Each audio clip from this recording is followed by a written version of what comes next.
Assalamualaikum warahmatullahi wabarakatuh.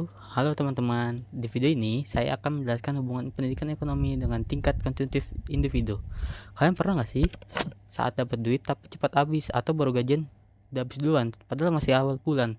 Nah, di video ini kita akan bahas. Teman-teman pernah dengar tidak tentang perilaku konsumtif? Perilaku konsumtif adalah suatu tindakan untuk mengkonsumsi produk karena ada perasaan ingin memiliki suatu benda yang berupa barang atau jasa, namun bukan berdasarkan kebutuhan, akan tetapi karena keinginan. Dengan adanya ekonomi, kita bisa mengontrol perilaku konsumtif kita. Karena pendidikan ekonomi adalah ilmu yang mengajarkan bagaimana kita mengelola penghasilan, pembagian, dan penggunaan sumber daya yang terbatas untuk memenuhi kebutuhan manusia yang tidak terbatas. Untuk mengurangi perilaku konsumtif, pertama kita bisa memahami konsep dasar ekonomi dan konsumsi normal. Konsep dasar ekonomi yang saya bahas itu ada 3, yaitu 1, kelangkaan, yang kita tahu sumber daya itu terbatas dan manusia kebutuhannya tidak terbatas. Jadi dalam ekonomi mengajarkan kita untuk mengelola sumber daya dengan hati-hati dan tepat agar memenuhi kebutuhan kita. Kedua, ada biaya kesempatan atau cost opportunity. Biaya kesempatan adalah mengukur nilai yang kita keluarkan dengan tujuan untuk mendapatkan manfaat dari pengeluarannya. Misalnya, saya membeli HP dengan harga 3 juta. Nah, manfaatnya itu bisa untuk komunikasi, berguna, untuk pekerjaan atau kuliah, dan juga sebagai untuk hiburan. Jadi konsumsi yang untuk membeli HP itu worth it atau tidak. Terus, opportunity juga bisa sebagai pembanding. Misalnya saya lapar dan tujuan saya untuk kenyang dari siang sampai sore. Saya memiliki 2 pilihan antara di warteg atau restoran ternama. Nah, warteg memiliki harga murah dan mengenyangkan, sedangkan restoran bisa mendapatkan pengalaman makan yang dibilang mewah, tapi harganya lumayan mahal. Karena tujuan untuk kenyang dari siang sampai sore, lebih baik memilih warteg karena restoran biasanya porsinya sedikit. Terus ketiga, ada kebutuhan dan keinginan dengan ekonomi, yaitu kita bisa membedakan kebutuhan, di mana kebutuhan adalah suatu yang berhubungan dengan kelangsungan hidup kita. Sementara keinginan adalah suatu yang bukan hal mendesak untuk kehidupan, yaitu hanya untuk kepuasan sementara.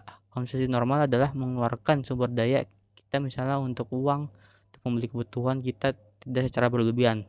Faktor-faktor yang mempengaruhi perilaku konsumtif. 1, yaitu kurangnya pemahaman atau literasi ekonomi. Banyak penelitian menemukan bahwa rendahnya literasi dan pemahaman tentang ekonomi bisa menyebabkan perilaku konsumtif. Karena kita tidak tahu tentang apa itu kelangkaan, opportunity cost, dan tidak bisa membedakan kebutuhan dengan keinginan. Yang kedua, itu adalah lingkungan teman sebaya. Biasanya kita terpaksa mengikuti lingkungan atau teman sebaya kita. Misalnya, teman yang biasa ke kafe mengajak kita ke kafe, padahal kita tidak terbiasa atau hanya pas-pasan duitnya, tetapi kita biasanya merasa tidak enak atau malu jika menolak. Yang ketiga, ada pengaruh teknologi digital. Dengan eranya di zaman digital ini, kita dimudahkan untuk akses di mana saja dan kapan saja. Dengan ini memudahkan akses kita ke platform untuk kegiatan konsumsi, misalnya TikTok dan Shopee. Nah, terkadang kita lupa dengan kebutuhan kita yang secukupnya, yang menjadikan kita berbelanja atau mengkonsumsi secara berlebihan atau konsumtif. Selanjutnya ada faktor internal atau sifat pribadi. 1, gengsi yang sangat tinggi. Biasanya kita malu dikatain tidak gaul karena tidak mengikuti tren atau sebagainya. Yang kedua, itu selalu ikut tren. Nah, ini lanjutan dari gengsi yang sangat tinggi, menjadikan kita harus selalu mengikuti tren dan mengakibatkan berbelanja berlebihan atau konsumtif. Yang ketiga, suka dipuji orang. Dengan kita memakai barang-barang mahal, akan terlihat indah di mata orang lain. Nah, otomatis perasaan yang memakai barang-barang mahal ini akan senang. Nah, dia akan terus membeli sampai sumber dayanya habis atau uangnya habis. Selanjutnya, ada dampak akibat dari perilaku konsumtif. Yang pertama, ada masalah finansial. Karena konsumtif itu mengonsumsi atau membeli berdasarkan keinginan, jadi kita hanya akan puas sebentar.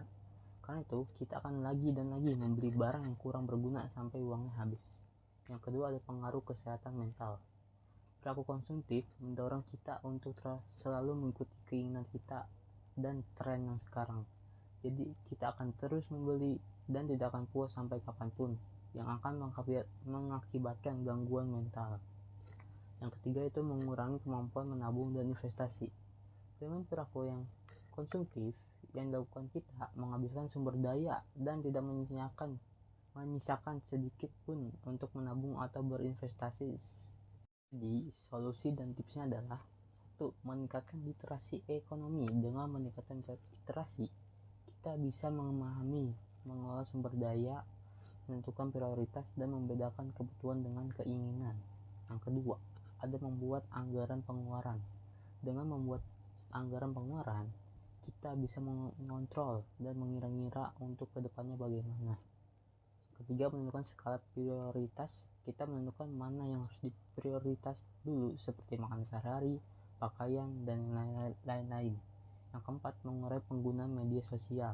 Dengan mengurangi penggunaan media sosial seperti e-commerce, kita bisa mencegah keinginan kita untuk membeli sesuatu yang tidak terlalu berguna. Yang kelima, yaitu menabung dan berinvestasi. Dengan kita menabung dan berinvestasi, kita bisa sekiranya ada dana untuk ke masa yang akan datang. Segitu dari saya. Sudah paham kan hubungan antara pendidikan ekonomi dengan tingkat konsumtif individu? Oleh karena itu, teman-teman, kita harus mempelajari ekonomi agar kita bisa menjadi konsumsi yang cerdas dan tidak lagi boros. Sekian dari saya. Terima kasih.